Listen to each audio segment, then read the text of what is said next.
Okay, so I'm going to talk to you about the concept of marginal gains.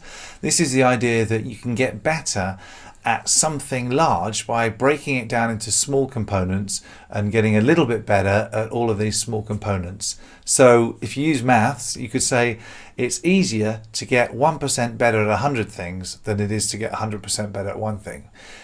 This approach was popularised by Dave Brailsford, who's the head of the British Olympic cycling team. And what he did was he said, well, okay, let's work out all the things that go towards making a bike go fast.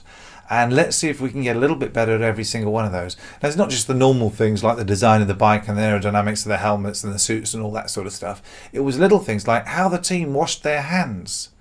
Well, how on earth can that be important? Well, if they wash their hands properly, like a medical wash, then they would get more of the little bits of food that was stuck between, under the fingernails and between the fingers out. And as a result, they'd get sick less often. If they got sick less often, they'd miss training less frequently. And if they missed training and their training was interrupted less, then they're more likely over an extended period to end up better prepared. It's as simple as that. Another one he said was what you've got to do is you've got to be careful about when you're travelling on the road and in competitions, you've got to take your own pillow with you. And the guys were saying, what? That's crazy. Why can that be important? Well, quality of sleep is incredibly important to athletes, especially when they're in training and in competition. And everything you can do to replicate the sleep experience that you have at home, you should take that opportunity if you can. So obviously they couldn't take their beds with them, but they could at least take their pillows with them. And it's a trick they learned from the National Ballet actually in the UK.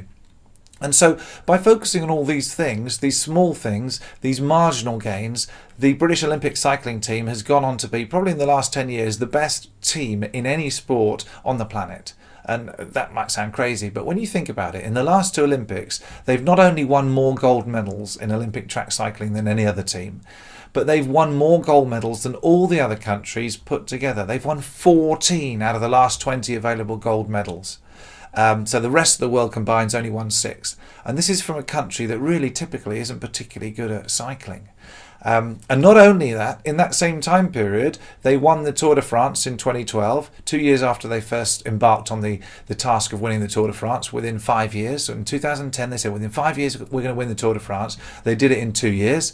And not only that, they came first and second in 2012. And the guy who came second in 2012, Chris Froome, went on to win it himself in 2013. So you could say that it's working, this concept of marginal gains. And that's what we're doing. We're taking things, we're breaking a big goal, which is to eat healthily, into a number of different components. We're focusing on each one, and we're going to get a little bit better at each one of these things. And overall, we'll have achieved something quite remarkable. And that's it. It's as simple as that.